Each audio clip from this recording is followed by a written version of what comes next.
मित्रों नमस्कार, आदाब, गुड इवनिंग, सत श्री अकाल, नमो बुद्धाय। हमें विश्वास है कि आप और आपका पूरा परिवार सुखी एवं सुरक्षित होगा और आप अपना और अपने पूरे परिवार का अच्छे से देखभाल कर रहे होंगे। मेरी तरफ से आपके पूरे परिवार के लिए मंगल कामनाएं। आज जो कहानी मैं आपको सुनाने जा रहा हूँ वह बहुत ही गंभीर कहानी है, लेकिन कहानी का अंत सुखांत होता है, इसलिए मैं प्रेरित हुआ कि आप लोगों को यह कहानी ज़रूर सुनाऊं।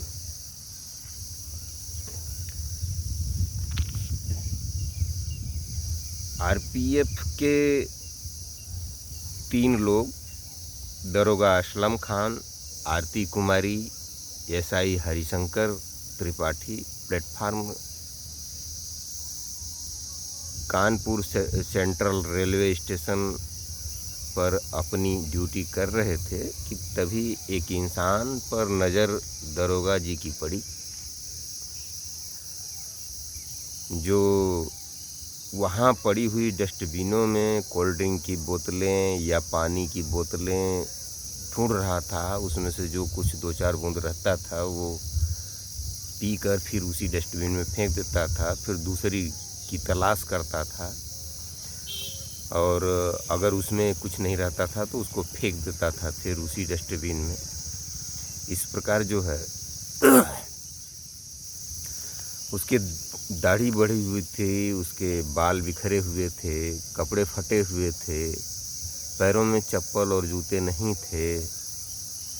ये सब परिस्थितियां देख करके और उसके जो उतावलापन था उसको देखते हुए और उसके भाव भंगिमा को समझते हुए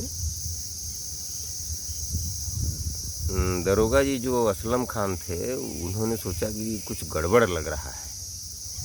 वो उस व्यक्ति के पास जाते हैं जो एकदम देखने में भिखारी जैसा लग रहा था। तो उसके पास जाते हैं तो कहते हैं कि डस्टबिन में क्या ढूंढ रहे हो? तो वो कह रहा है कि मुझे प्यास लगी है, मैं पानी पीना चाहता हूँ। तो दरोगा जी ने अपने सिपाहियों से कहा कि भाई पानी ले आओ। तो एक बोतल पानी लाया गया और उसके बाद दरोगा जी ने उसको दिया। वह व्यक्ति पानी पीता है। पानी पीने के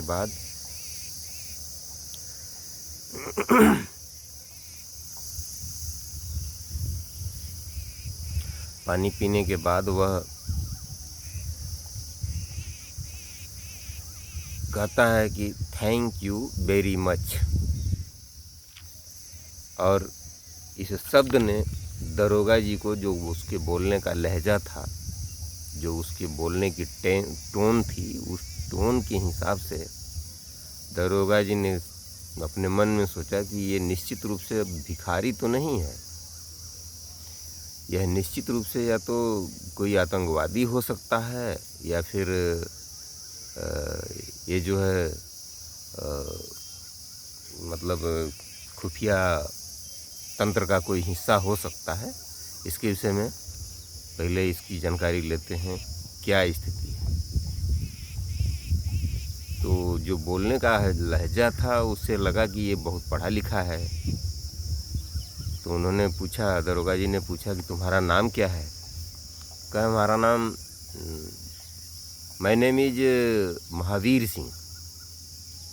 फिर इंग्लिश में बोला वो। तो दरोगा जी का जो शक था वो और गहरा हो गया। फिर उसको दरोगा जी ने कहा कि आओ चलो, और उसको ले गए अपने ऑफिस में। वहीं प्लेटफार्म पर ही आरपीएफ के लोगों का फिर दफ्तर भी होता है, तो वहीं दफ्तर पर ले गए अपने ऑफिस में। और पहले महावीर सिंह को इन लोगों ने खाना खिलाया। खाना खिला करके उसके बाद फिर उसको बैठाए और उससे पूछताछ करने लगे। तो महावीर सिंह कह रहा है कि हमारी कहानी बहुत लंबी है और आपका हम वक्त बहुत ज़्यादा नुकसान करेंगे। तो दरोगा जी ने कहा कि कोई बात नहीं है, तुम्हारी कहानी कितनी भी लंबी हो, तुम अपनी कहानी बताओ कि तुम कैसे हो यहाँ। तो जब उसके विषय में पूछने लगे तो उसने अपना नाम महावीर सिंह बताया और घर पूछने पर बताया कि हमारा घर जो है इसी कानपुर ज़िले के पास का ज़िला है औरैया ज़िला। औरैया ज़िला के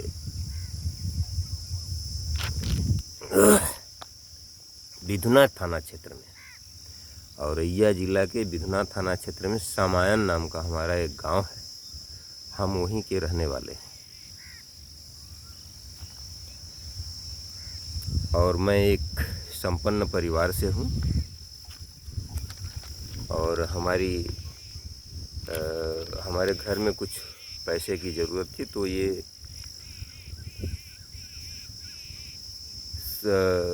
26 जून 2022 की घटना है। हमारे घर वालों ने कहा कि पैसे की बहुत सख्त ज़रूरत है, जाइए जो है कुछ नगद पैसे एटीएम से निकाल करके लेकर आइए।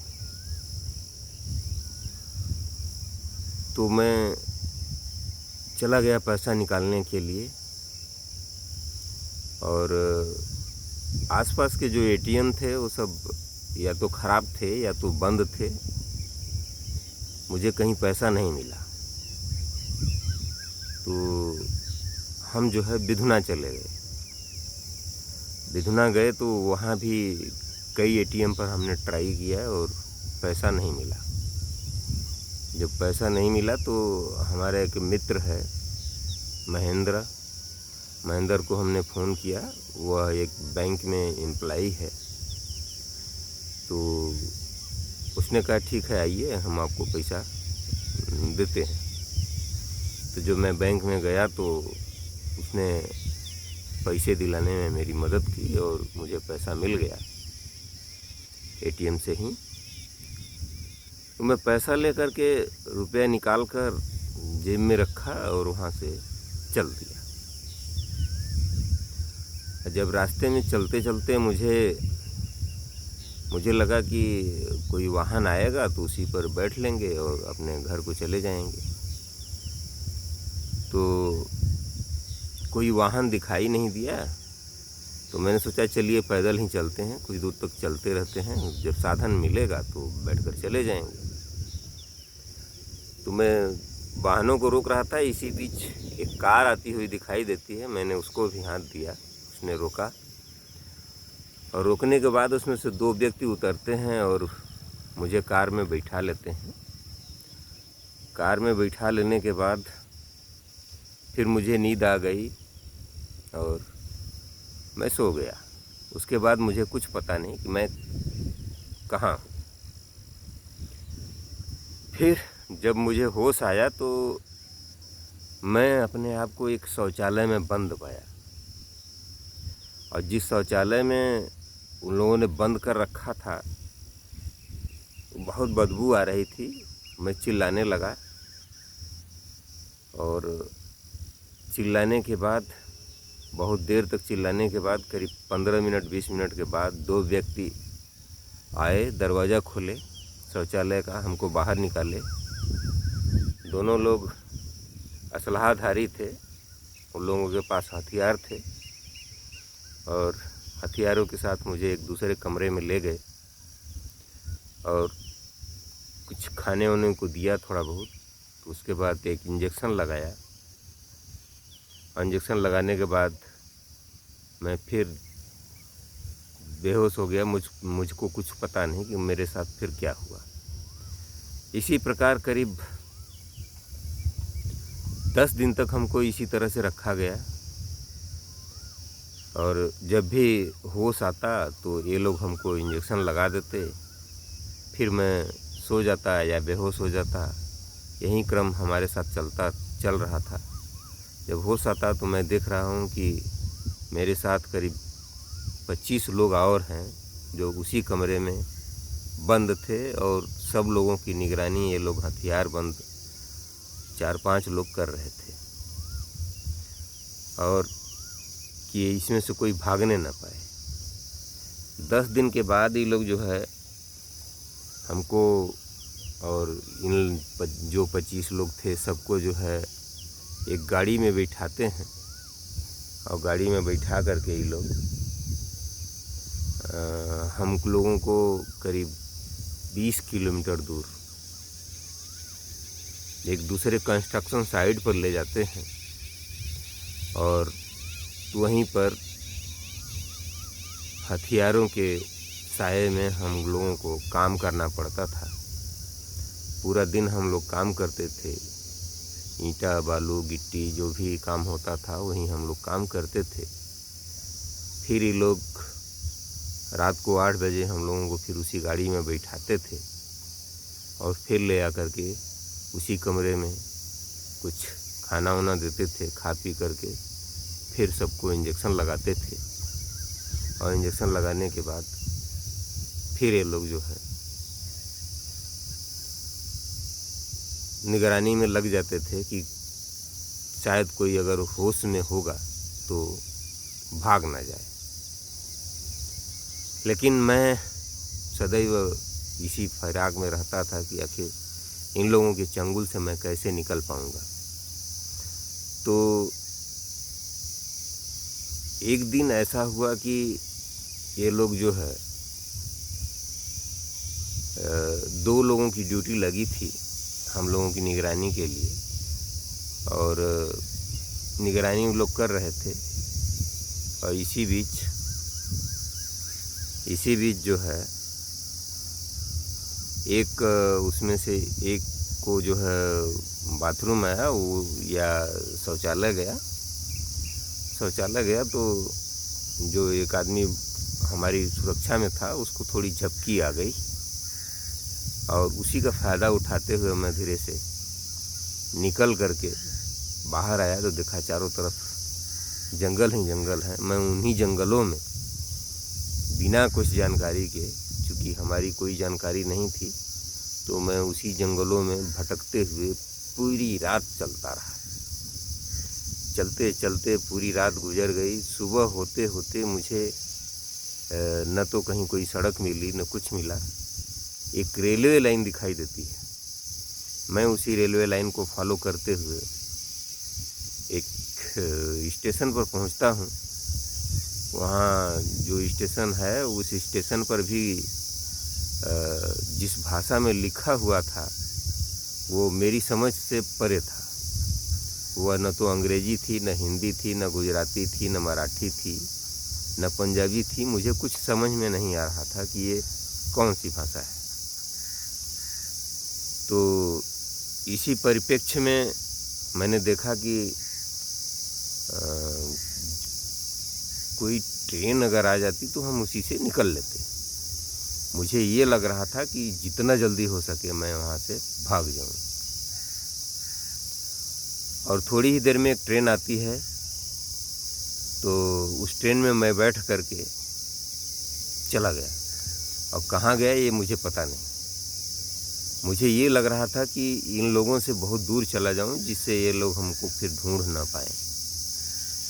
तो मैं जहाँ भी गया वहाँ से फिर वही भाषा, वही सब सिस्टम। हमको कुछ समझ में नहीं आ रहा था कि ये क्या हो रहा है, ये हम किस क्षेत्र में आ गए हैं। संभवतः वो दक्षिणी भारत था। वहाँ की कोई भाषा हमको, न तो लोगों की भाषा समझ में आ रही थी कि मैं किसी से पूछूं। मैं किसी संकेतों में पूछता था तो वो लोग कुछ समझ नहीं पाते थे। तो मैंने फिर उसी प्रकार से एक गाड़ी जिससे उतरा तो दूसरी गाड़ी में बैठा। इस तरह से किसी तरह से 3 दिन बाद मैं बंगाल पहुंच गया। मैं बंगाल जब पहुंच गया तो वहाँ कुछ लोगों से जब मैंने पूछा तो लोग नहीं बता पाए, या मालूम हुआ तो एक गाड़ी थी जिस पर भागलपुर लिखा हुआ था। तो मैं उसी गाड़ी पर बैठ गया और बिहार के भागलपुर में पहुंच गया। जब भागलपुर स्टेशन पर उतरा तो मुझे लगा कि ये हिंदी भाषी क्षेत्र है, ये बिहार का एरिया है, इतना हमको पता है। मैं गया तो नहीं था, लेकिन ये मुझे पता लग गया कि मैं अब कानपुर पहुंच जाऊंगा। तो मैंने कुछ लोगों से पूछा और पता किया तो पता लगा कि हाँ, कानपुर जाने के लिए एक ट्रेन आ रही है। तो मैं फिर उस ट्रेन में सवार हो गया, और उस ट्रेन में सवार होने के बाद हम जो है आज 27 अप्रैल 2024 को आप लोगों के सामने यहाँ कानपुर सेंट्रल रेलवे स्टेशन पर आप लोगों से मिल रहा हूँ। यही हमारी कहानी है। दरोगा जी ने कहा कि ठीक है, आप सही कह रहे हैं, तो मैं जो है पता करता हूँ। किसी का नंबर बताइए, अपने घर का, अपने घर किसी का नंबर बताइए, या किसी का जो लोग आपसे परिचित हों, उन्हीं लोगों में से किसी का नंबर बताइए। तो बहुत दिमाग पर जोर डालते हुए एक नंबर उसने कहा कि मुझे याद आया है। तो दरोगा जी ने लिखा, और लिखने के बाद उसे तुरंत अपने मोबाइल पर डायल किया। तो महावीर सिंह ने बताया कि जो नंबर आप हम बता रहे हैं, आपको बताए हैं, ये हमारे चाचा के लड़के रविंदर का है। तो जब दरोगा जी ने फ़ोन लगाया तो उधर से मोबाइल रिसीव हुआ। तो दरोगा जी ने पूछा कि क्या आप रविंदर बोल रहे हैं? तो व्यक्ति ने जवाब दिया, जी हाँ, मैं रविंदर बोल रहा हूँ, आप कौन बोल रहे हैं? तो दरोगा जी ने कहा कि मैं दरोगा असलम खान बोल रहा हूँ, कानपुर सेंट्रल रेलवे स्टेशन से। क्या आप किसी महावीर सिंह को जानते हैं? तो रविंदर ने कहा, हाँ, रविंदर तो, अरे महावीर सिंह तो हमारा भाई है, लेकिन वो तो लापता है। पिछले 22 महीने से उसका कुछ पता ही नहीं है। पता नहीं वो जिंदा भी है कि नहीं है, कुछ पता ही नहीं लग रहा है उसका। तो दरोगा जी ने कहा, महावीर सिंह हमारे सामने खड़ा है। तो रविंदर बोला, नहीं, आप झूठ बोल रहे हैं, ऐसा हो नहीं सकता, उसको गायब हुए 22 महीने हो गए। तो दरोगा जी ने कहा कि विश्वास कीजिए, मेरे सामने खड़ा है रविंदर, अरे ये महावीर सिंह। तो रविंदर ने कहा कि ठीक है, तो आप तो दरोगा जी ने कहा कि ऐसा है कि ऐसे नहीं है, मैं वीडियो कॉल करता हूँ। तो वीडियो कॉल जब दरोगा जी ने किया तो अपने आप को उन्होंने वीडियो कॉल पर भी दिखाया और प्लेटफार्म दिखाया। उसके बाद इसको दिखाते हैं महावीर सिंह को। तो महावीर सिंह रविंदर को देखते ही पहचान गया, और महावीर सिंह रविंदर को जोर से बोलता है, अरे रविंदर। तो रविंदर भी महावीर सिंह की आवाज़ सुनते ही पहचान गया, ये निश्चित रूप से महावीर सिंह है। तो रविंदर दरोगा जी से कह रहा है कि अगर ये बेतरतीब बाल, बढ़ी हुई दाढ़ी, ये फटे हुए कपड़े को हटा दिया जाए तो निश्चित रूप से ये महावीर सिंह ही है, और आप उसको वहीं रोकिए।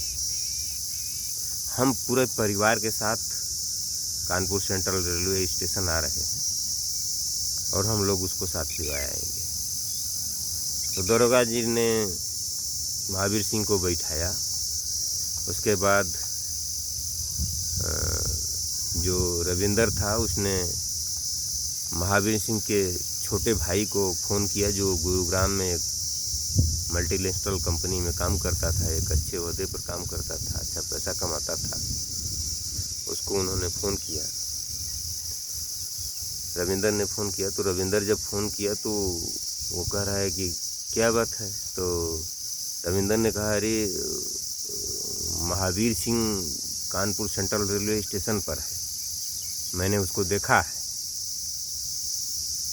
तो जो महावीर सिंह का छोटा भाई था उसके खुशियों का ठिकाना नहीं रहा, वो भावुक हो गया और सारा काम धाम छोड़ छाड़ करके और तुरंत अपने सहपाठियों अपने मित्रों से बता करके और तुरंत वहाँ से ट्रेन पकड़ता है और चल देता है कानपुर सेंट्रल रेलवे स्टेशन की तरफ।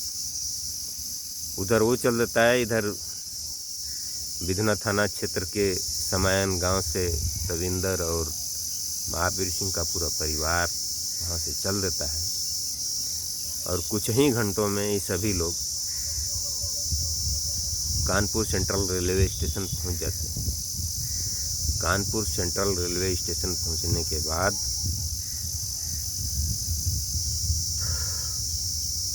ये लोग महावीर सिंह को देखते हैं तो देखते ही रह जाते हैं और महावीर सिंह को के गले लगते हैं और खूब रोते हैं। सभी लोग खूब रोते हैं।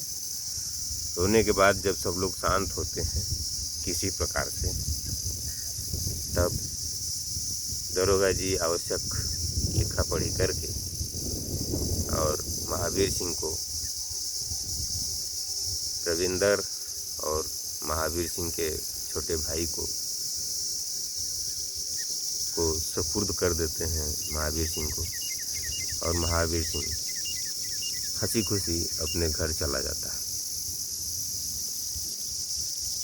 तो अब चूँकि जब ये गायब हुआ था महावीर सिंह, तो उसी समय जो है एक FIR दर्ज की गई थी थाने में, बिधना थाने में। तो उस FIR को हुए 22 महीना बीत गए थे, लेकिन उस पर कोई कार्यवाही नहीं हो रही थी। तो महावीर सिंह के मिलते ही अब महावीर सिंह से पूछताछ करके बिधना थाने की पुलिस जो है उस जांच में बहुत तेज़ी से लग गई है। उम्मीद है जल्दी ही जो लोग और उन अपराधियों के चंगुल में फंसे हुए हैं दक्षिणी भारत में, जल्दी ही पुलिस उसका पता लगा लेगी और पता लगाने के बाद और लोगों को, जो महावीर सिंह जैसे ही लोग वहाँ कैद होंगे, उन लोगों को ज़रूर छुड़ा लेगी, ऐसी हम लोगों को उम्मीद है। और इसी के साथ मैं इस कहानी को यहीं समाप्त करता हूँ और आप लोगों को यह बताने की कोशिश कर रहा हूँ कि यदि मतलब अनजान वाहन कोई भी हो तो उस पर उसे सदैव दूरी बना कर रखें और निश्चित रूप से पब्लिक ट्रांसपोर्ट का ही यूज करें या कोशिश करें, नहीं तो आजकल इस तरह की घटनाएं, अपराध बहुत बढ़ गए हैं और इससे सावधान ज़रूर रहना चाहिए हर आदमी को। और एक बात और कि जो महावीर सिंह के साथ हुआ वो किसी और के साथ ना हो, इसका हर व्यक्ति को ध्यान देना चाहिए। अगर हम ध्यान देंगे तो काफ़ी घटनाएं कम हो सकती हैं। ख़त्म तो नहीं किया जा सकता, बड़ा मुश्किल लग रहा है, जितना क्राइम बढ़ चुका है उसके हिसाब से लग रहा है कि ये दिनों दिन बढ़ रहा है। इस कहानी को सुनाने के पीछे मेरा कोई किसी को दुख पहुंचाना नहीं है। मेरा उद्देश्य किसी को दुख पहुंचाना नहीं है, किसी को कष्ट पहुंचाना नहीं है, किन्हीं की भावनाओं को ठेस पहुंचाना नहीं है। निश्चित रूप से सिर्फ आप लोगों को जागरूक करना है और आपका मनोरंजन करना है और कुछ नहीं। इसी के साथ मैं कहानी को समाप्त करता हूँ। धन्यवाद। जय भारत।